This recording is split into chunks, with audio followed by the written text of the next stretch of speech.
Pak Prabowo,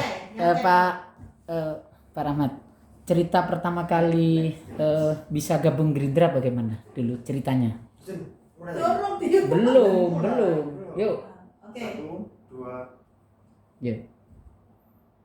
Oke, cerita pertama kali. Ya, saya masih ingat saat itu saya masih prajurit aktif, jadi saya masih berdinas di Angkatan Laut, ya.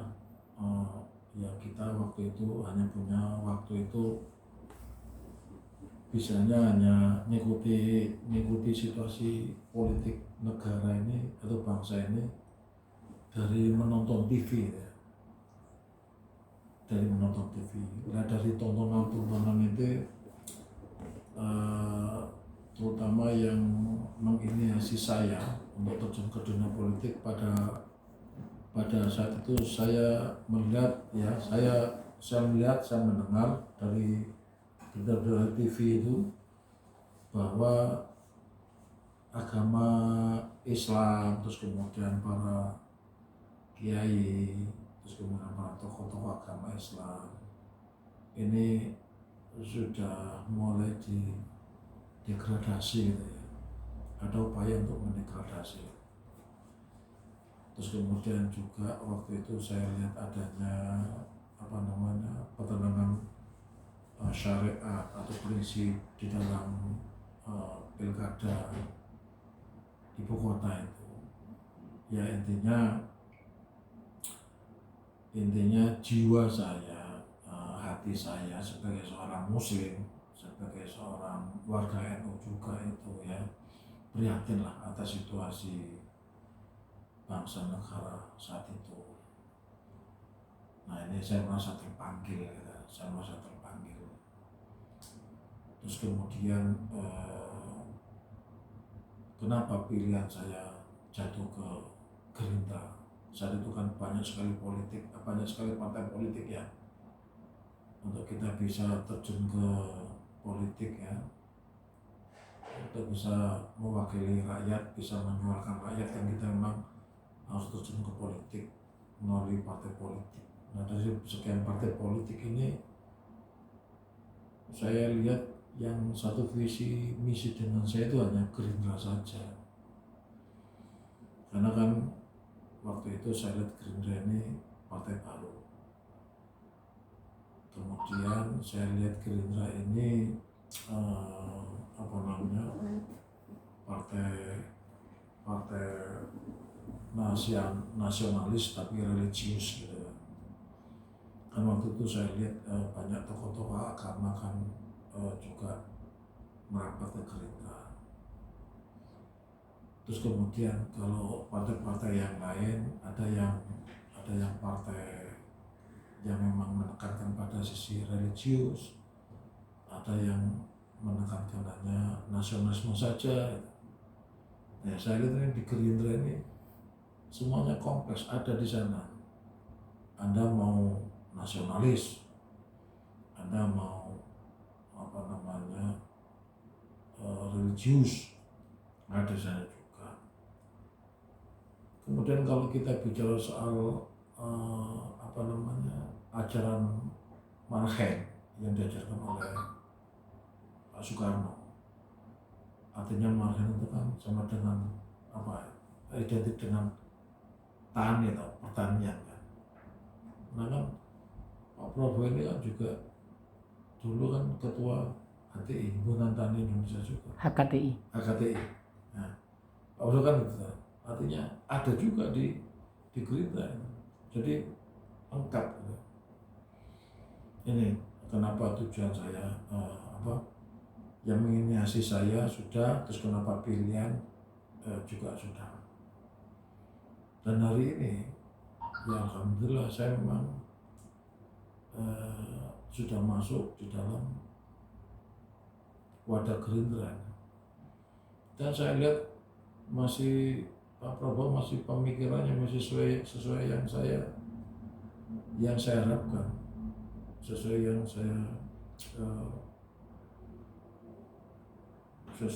saya masuk itu dulu itu.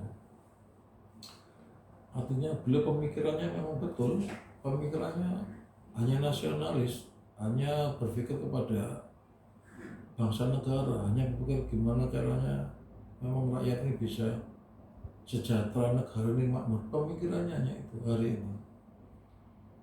Ini kalau dari luar mungkin orang kalau bicara soal logika sudah tahu lah. Beliau hari ini sudah selesai dengan dengan diri beliau sendiri. Beliau memang memusatkan gimana caranya rakyat ini bisa sejahtera, negara ini bisa makmur. Ya tapi karena beliau hari ini jabatannya hanya ketua partai dan kalau di pemerintahan menteri pertahanan, ya yang beliau bisa lakukan ya sebatas itu. Sebagai ketua partai beliau coba menyerap semua aspirasi dari rakyat, menghimpun semua aspirasi dari rakyat untuk dipakai bagaimana caranya, dipakai sebagai kekuatan ya, untuk tadi itu gimana caranya bisa kekuatan ini yang dihimpun dari rakyat itu bisa digunakan, bisa dimanfaatkan untuk mencapai tujuan memakmurkan rakyat atau menjadikan rakyat. Itu yang beliau pikirkan. Ya sekarang ini kan tidak dipungkiri semua survei, semua media bahwa kementerian beliau yang dia pimpin juga kementerian yang memang anggaran besar dan paling tertib untuk pengelolaan anggarannya, seperti itu. Dan saya berharap Gerindra ke depan ini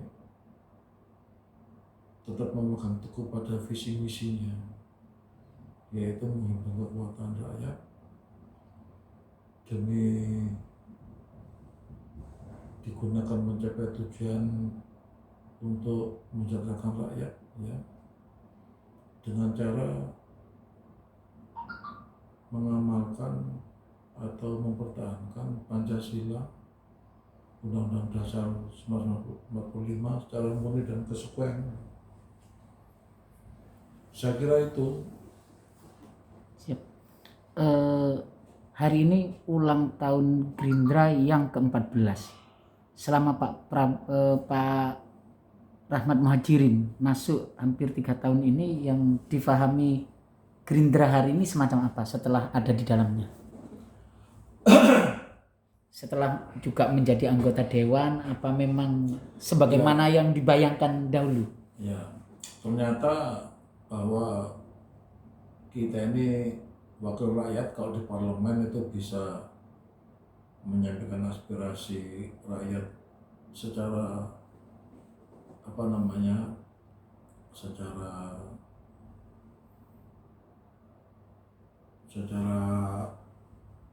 langsung gitu ya, secara bebas itu ternyata ya ada mekanismenya juga. Jadi aspirasi ini tidak bisa serta-merta kita suarakan secara bebas, secara lantang itu. Ini ternyata tidak bisa, karena di tempat kita ini kan semua serba diatur. Negara kita ini kan negara hukum, jadi semua sudah diatur. Ngomong pun diatur, cara ngomong pun juga diatur, ada etika di sana. Jadi tidak seperti yang saya bayangkan bahwa ketika saya masuk sebagai anggota DPR RI di Gerindra, kemudian saya bisa menyalurkan semua aspirasi dari rakyat dengan bebas. Itu ternyata salah gitu. Jadi ternyata semua itu ada aturannya, bahwa negara kita adalah negara hukum itu ya, semua berdasarkan peraturan undang-undangan juga iya. Sama seperti aspirasi yang saya dapatkan dari masyarakat, ini juga aturannya juga harus kita olah dulu, kita cek and recheck ya. kebenarannya, terus kemudian kepatutannya layak nggak kita sampaikan. Nah, nanti sebelum kita suarakan di parlemen, kita sana kan punya kelompok. Kita bahas dulu di kelompok itu, artinya fraksi. Nah, kita kan punya fraksi Gerindra. Nah, ini aturannya memang seperti begitu. Setelah nanti kita sampaikan, kita godok di fraksi, fraksi nanti akan lapor kepada partai. Karena fraksi ini kan kepanjangan daripada partai. Nah, nanti kebijakan partai seperti apa? Bukan nggak dengan kebijakan fraksi. Partai ini kebijakannya nasional. Nah, kebijakan nasional ini otomatis kan bisa meninggalkan kepentingan golongan. Partai kan hanya salah satu golongan. Kemudian partai ini kan juga punya fraksi ini kan kepanjangan tangan dari partai. Nah, saya anggota fraksi, jadi saya anggota fraksi nggak boleh bertentangan dengan fraksi, fraksi nggak boleh bertentangan partai, partai nggak boleh bertentangan dengan kepentingan nasional. Urut-urutannya seperti itu, adatnya seperti itu, etikanya seperti itu, hukumnya seperti itu, tatanannya seperti itu. Jadi kita itu tidak bisa dengan sebebas-bebasnya ya lantang menyuarakan, tidak bisa. Makanya saya mohon maaf kepada konstituen saya yang mungkin yang hari ini aspirasinya belum sempat saya suarakan dengan lantang, karena tadi itu kita pun juga terikat pada etika, terikat pada kode etik ya, terikat kepada tata tertib, terikat pada aturan-aturan, karena memang negara kita adalah negara hukum yang semuanya itu diatur dan ada aturannya, seperti itu. Baik, apa yang mau disampaikan kepada masyarakat dan konstituen yang kemarin memilih Bapak, yang diantaranya juga Bapak adalah Gerindra, agar mereka ke depan juga tetap bangga terhadap Gerindra? Ya, memang dalam situasi negara seperti ini ya, saya hanya mengajak kepada konstituen saya tetaplah berpegang teguh pada visi misi Partai Gerindra ya. Tetaplah kita salurkan visi misi ini kepada Partai Gerindra agar di sana bisa dihimpun kekuatan politik ini menjadi salah satu kekuatan guna kesejahteraan rakyat seperti yang dicita-citakan dalam pembukaan Undang-Undang Dasar 1945,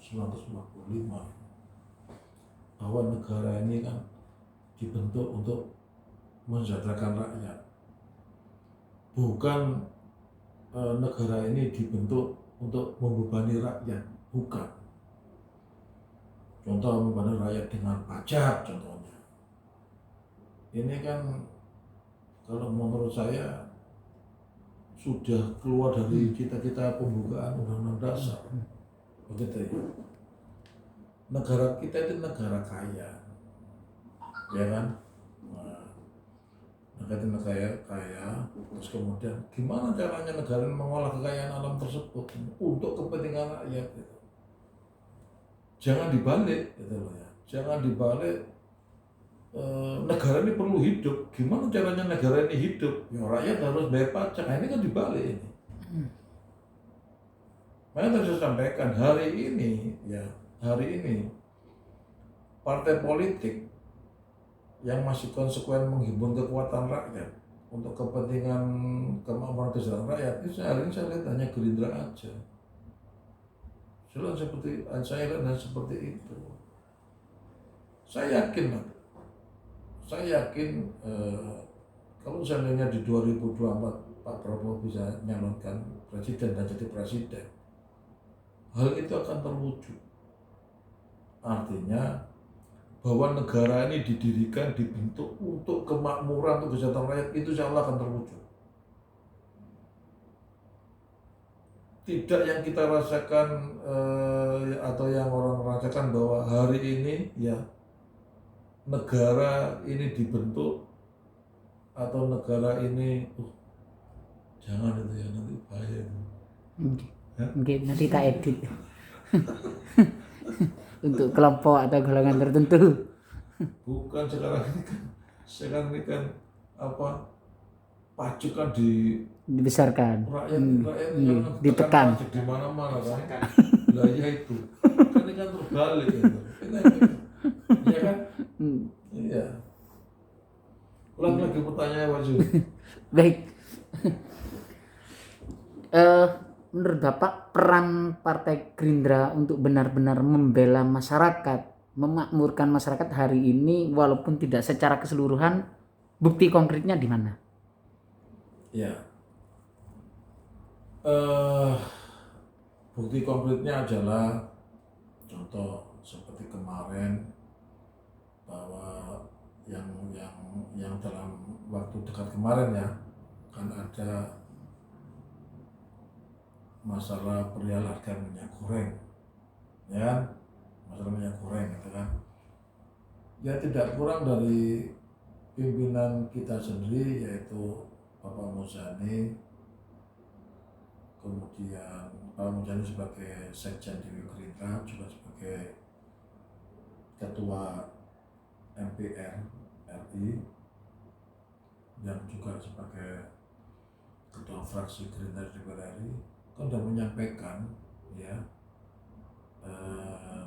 sudah menyuarakan kepada pemerintah untuk supaya harga minyak goreng ini dikendalikan, termasuk juga produksinya itu.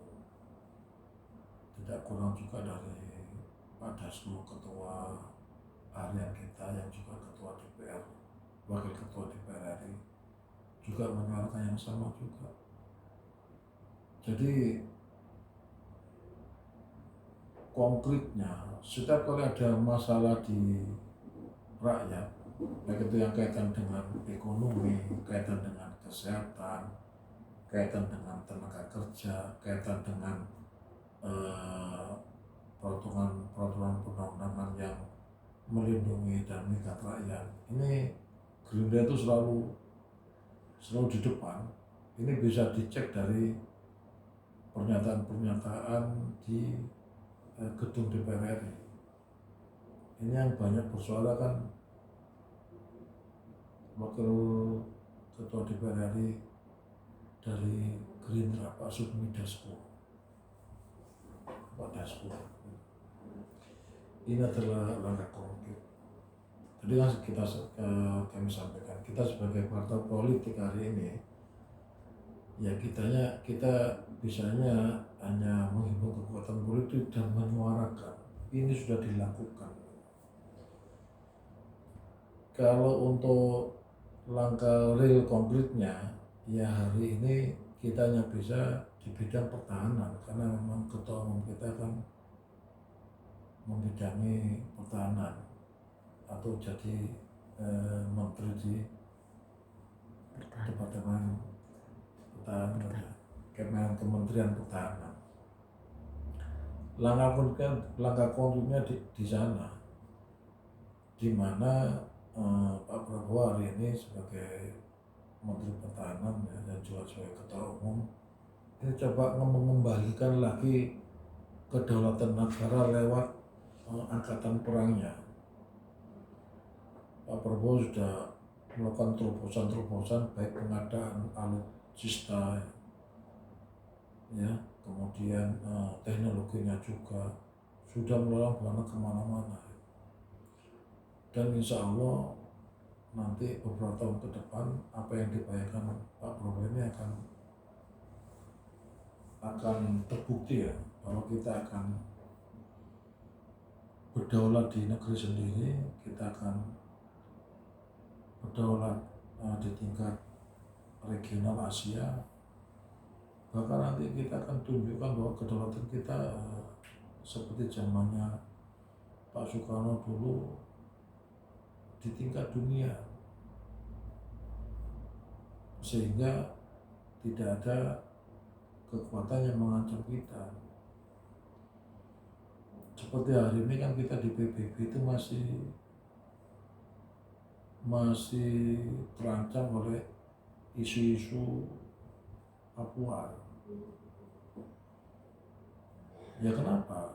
Ya karena kedaulatan kita atau kekuatan kita ini lemah. Makanya kami sampaikan kepada masyarakat, ke depan milih pemimpin itu jangan pemimpin yang hanya berkiprah kepada tingkat provinsi atau tingkat bupati. Cari pemimpin yang kapasitas dunia supaya kita tidak jadi bahan ejekan di tingkat dunia. Hari ini kita Indonesia ini, ya mohon maaf ya, tidak bisa menegakkan kedaulatan di tingkat dunia, tidak bisa hari ini.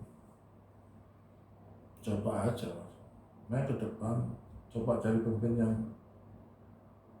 yang kita dudukkan bisa mengangkat harkat martabat kita, ya, di tingkat dunia. Cari pemimpin yang kapasitas pemimpin dunia. Jangan cari pemimpin yang kapasitas hanya bisa memimpin partai, hanya bisa memimpin provinsi, hanya bisa memimpin bupati, tingkat kabupaten. Jangan. Cari pemimpin yang betul-betul kapasitas dunia, yang punya visi misi ke depan. Visi misi untuk rakyat aja nggak cukup.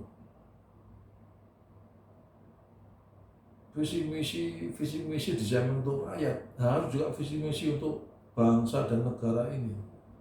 Harus juga membawa visi misi juga untuk bangsa ASEAN. Kalau panjenengan ya cari pemimpin hanya cukup untuk membawa visi misi rakyat kecil, udah selesai, kita diketawain. Kalau kita cari pemimpin hanya untuk membawa visi misi rakyat kecil, kemudian pemerintahan di tingkat provinsi atau di tingkat negara sendiri aja, kita diketawain. Cari pemimpin yang bisa membawa visi misi rakyat kecil, rakyat pada umumnya, tingkat kabupaten, tingkat provinsi, tingkat bangsa, tingkat negara atau bangsa Indonesia, tingkat ASEAN, kalau bisa tingkat dunia. Ini makanya kita jangan sampai ke depan, jangan sampai tertipu lagi dengan pencitraan. Gitu loh. Kita jangan, oh ini sederhana, ya sudah.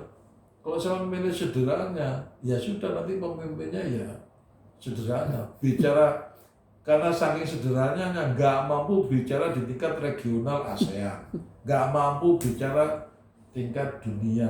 Karena salah kita sendiri, tidaknya cukup sederhana.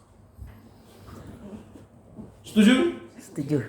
Baik, terakhir, menurut Bapak, komitmen Gerindra untuk mensejahterakan masyarakat dengan kapasitas sebagai partai politik dengan kondisi hari ini yang jumlah anggota dewan di RI-nya sekian, provinsinya sekian, dan kabupaten sekian. Ya tadi itu komitmen Gerindra untuk tetap mendatangkan masyarakat tadi sudah dilihat dari contohnya perjuangan kita di parlemen, contohnya melalui hasil-hasil dari legislasi atau peraturan undang-undangan bisa dilihat dari sana. Kemudian dari hasil pengawasan, kemudian dari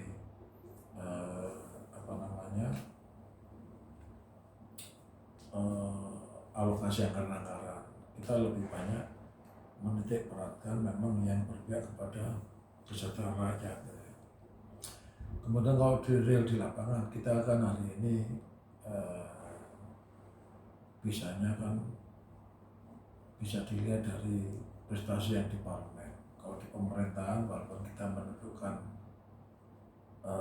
beberapa menteri di sana, yaitu Menteri Parekraf dan Menteri Pertahanan Keamanan, ini juga bisa dicek di sana seperti apa implikasinya kebijakan kedua kementerian tersebut kepada kesejahteraan rakyat, kesejahteraan masyarakat, itu bisa dicek ya, dari kegiatan-kegiatan program-programnya itu bisa dicek.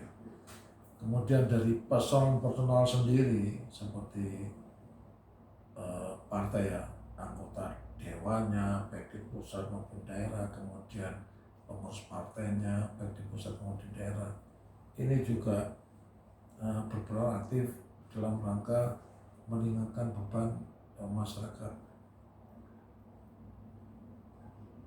masyarakat di daerahnya maupun secara keseluruhan. Ini bisa dilihat setiap kali ada bencana kita juga berperan aktif. Kemudian pandemi ini pun juga kita berperan aktif membantu pemerintah. Program-program kerakyatan kita juga berperan aktif. Jadi ini bisa dilihat implikasinya dari sana.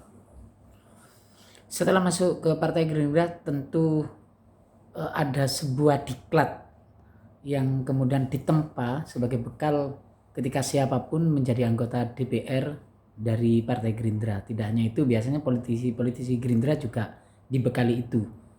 Pesan-pesan apa yang didapat saat pertama kali sampai sekarang politisi Gerindra harus begini. Nah, saat pertama kali apa yang dititipkan pesan-pesan itu? Ya, pelatihan kader ya oleh Gerindra yang dipusatkan di Hambalang itu banyak sekali manfaatnya, banyak sekali sisi baik di sana yang kita dapatkan ya.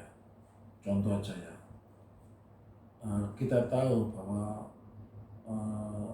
politikus itu kan ya seperti itulah ya, artinya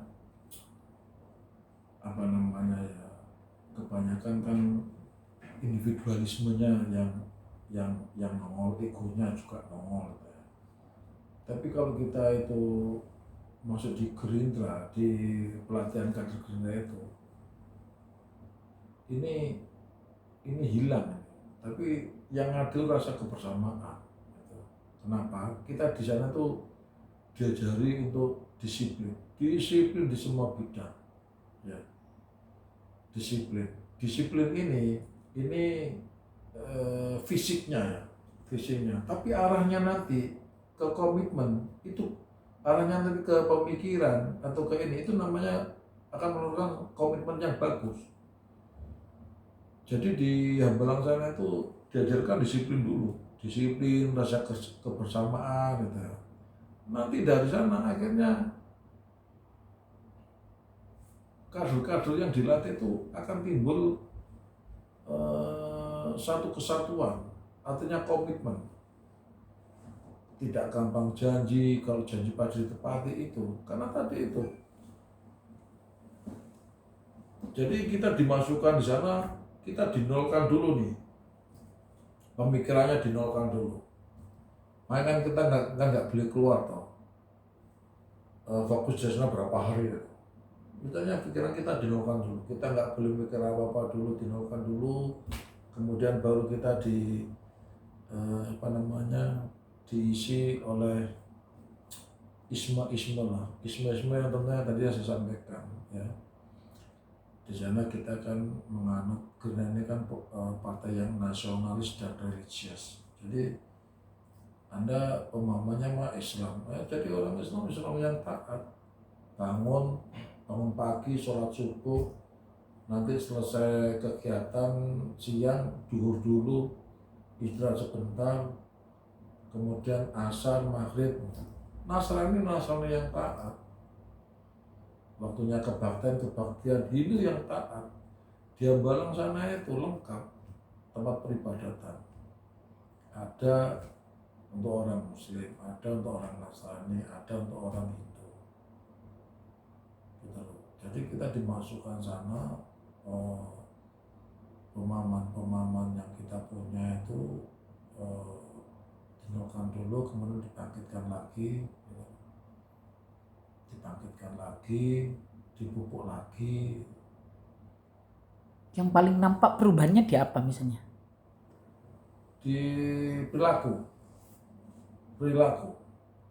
yang paling nampak perilaku, sama nanti yang saya namakan komitmen. Kita akan lebih disiplin di sana. Kita akan lebih bertanggung jawab kepada diri sendiri, bertanggung jawab kepada kelompok, bertanggung jawab kepada lingkungan. Gitu.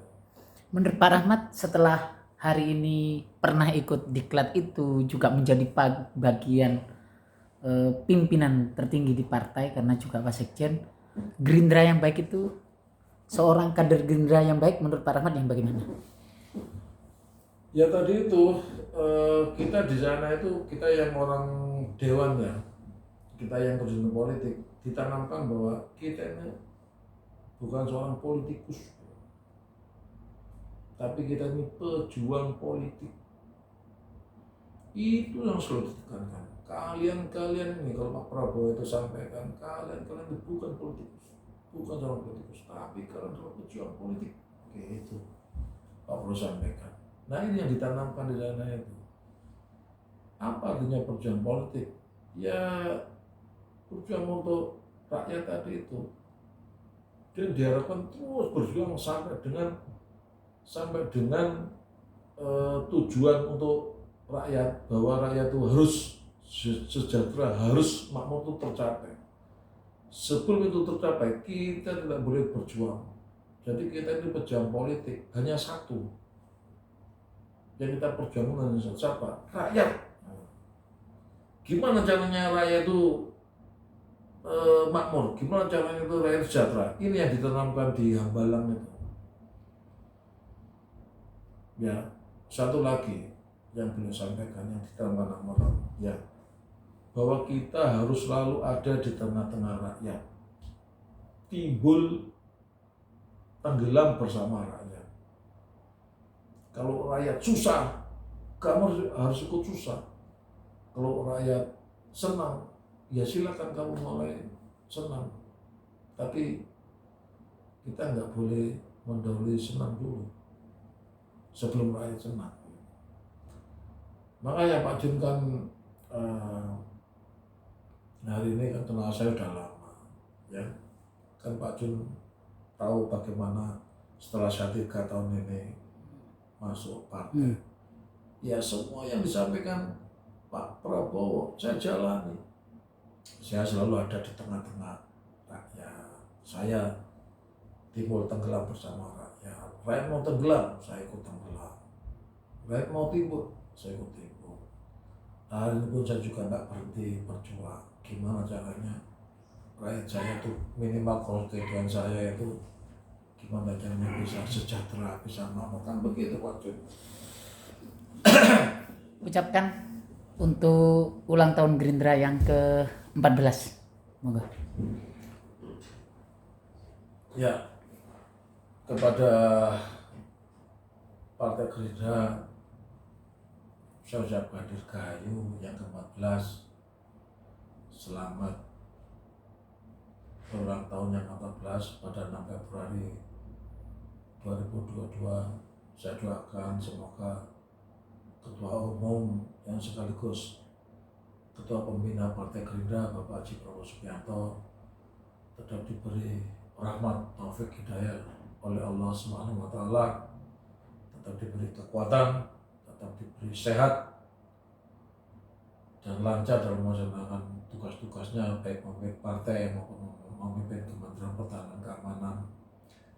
Dan kepada Ketua Harian Bapak Sumi Dasko juga saya harapkan selalu ada dalam kelancaran dalam bertugas. Kemudian tetap saya doakan semoga selalu diberi rahmat taufik hidayah oleh Allah SWT, juga bisa membawa partai sesuai dengan visi misinya, yaitu mengimbang kekuatan politik di negara ini demi kesejahteraan dan kemakmuran rakyat. Dirgahayu Gerindra yang ke-14, bersatu membangun bangsa. Gerindra jaya selalu. Salam Indonesia Raya.